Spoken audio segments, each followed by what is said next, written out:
1 Kings chapter 18. After a long time, in the 3rd year, the word of the Lord came to Elijah. Go and present yourself to Ahab, and I will send rain on the land. So Elijah went to present himself to Ahab. Now the famine was severe in Samaria, and Ahab had summoned Obadiah, who was in charge of his palace. Obadiah was a devout believer in the Lord. Whilst Jezebel was killing off the Lord's prophets, Obadiah had taken 100 prophets and hidden them in 2 caves, 50 in each, and had supplied them with food and water. Ahab had said to Obadiah, "Go through the land to all the springs and valleys. Maybe we can find some grass to keep the horses and mules alive, so we will not have to kill any of our animals." So they divided the land they were to cover, Ahab going in one direction and Obadiah in another. As Obadiah was walking along, Elijah met him.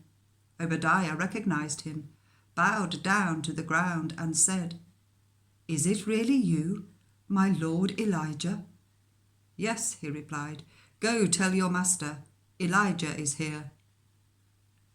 "What have I done wrong?" asked Obadiah, "that you are handing your servant over to Ahab to be put to death?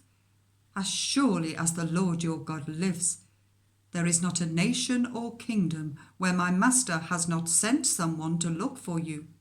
And whenever a nation or kingdom claimed you were not there, he made them swear they could not find you. But now you tell me to go to my master and say, 'Elijah is here.' I don't know where the Spirit of the Lord may carry you when I leave you. If I go and tell Ahab and he doesn't find you, he will kill me. Yet I, your servant, have worshipped the Lord since my youth.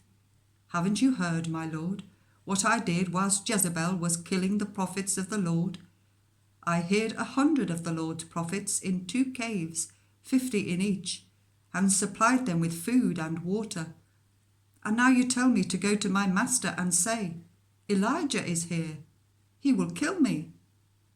Elijah said, "As the Lord Almighty lives, whom I serve, I will surely present myself to Ahab today." So Obadiah went to meet Ahab and told him, and Ahab went to meet Elijah. When he saw Elijah, he said to him, "Is that you, you troubler of Israel?" "I have not made trouble for Israel," Elijah replied, "but you and your father's family have. You have abandoned the Lord's commands and have followed the Baals. Now summon the people from all over Israel to meet me on Mount Carmel, and bring the 450 prophets of Baal and the 400 prophets of Asherah who eat at Jezebel's table."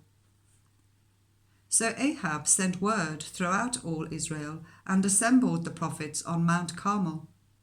Elijah went before the people and said, "How long will you waver between 2 opinions? If the Lord is God, follow him, but if Baal is God, follow him." But the people said nothing. Then Elijah said to them, "I am the only one of the Lord's prophets left, but Baal has 450 prophets. Get 2 bulls for us. Let Baal's prophets choose one for themselves, and let them cut it into pieces and put it on the wood, but not set fire to it. I will prepare the other bull and put it on the wood, but not set fire to it. Then you call on the name of your God, and I will call on the name of the Lord, the God who answers by fire. He is God." Then all the people said, "What you say is good."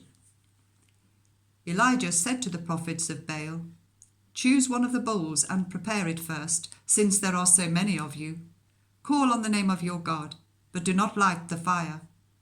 So they took the bull that was given to them and prepared it. Then they called on the name of Baal from morning till noon.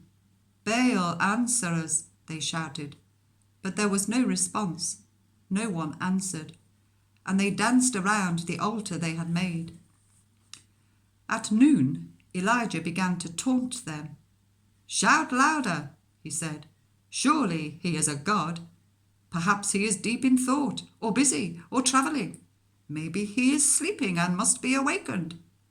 So they shouted louder and slashed themselves with swords and spears, as was their custom, until their blood flowed.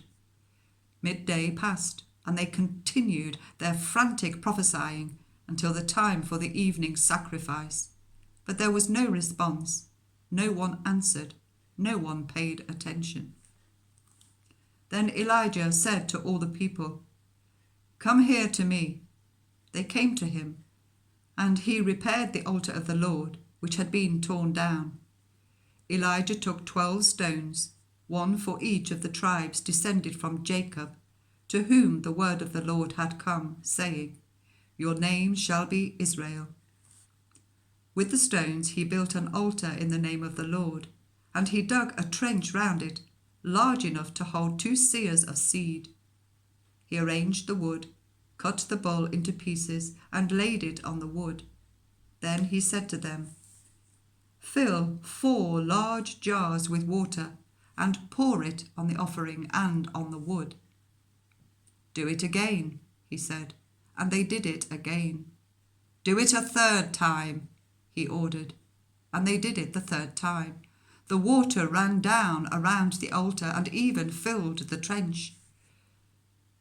At the time of sacrifice, the prophet Elijah stepped forward and prayed, "Lord, the God of Abraham, Isaac, and Israel, let it be known today that you are God in Israel, and that I am your servant, and have done all these things at your command. Answer me, Lord, answer me, so these people will know that you, Lord, are God, and that you are turning their hearts back again." Then the fire of the Lord fell and burned up the sacrifice, the wood, the stones, and the soil, and also licked up the water in the trench.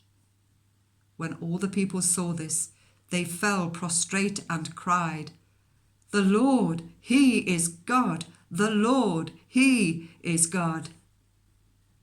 Then Elijah commanded them, "Seize the prophets of Baal. Don't let anyone get away." They seized them, and Elijah had them brought down to the Kishon valley and slaughtered there.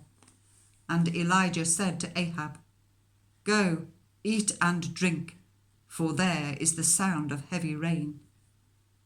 So Ahab went off to eat and drink, but Elijah climbed to the top of Carmel, bent down to the ground, and put his face between his knees. "Go and look towards the sea," he told his servant, and he went up and looked. "There is nothing there," he said. 7 times Elijah said, "Go back." The 7th time the servant reported, "A cloud as small as a man's hand is rising from the sea." So Elijah said, "Go and tell Ahab, hitch up your chariot and go down before the rain stops you." Meanwhile, the sky grew black with clouds, the wind rose, a heavy rainstorm came on, and Ahab rode off to Jezreel. The power of the Lord came on Elijah, and, tucking his cloak into his belt, he ran ahead of Ahab all the way to Jezreel.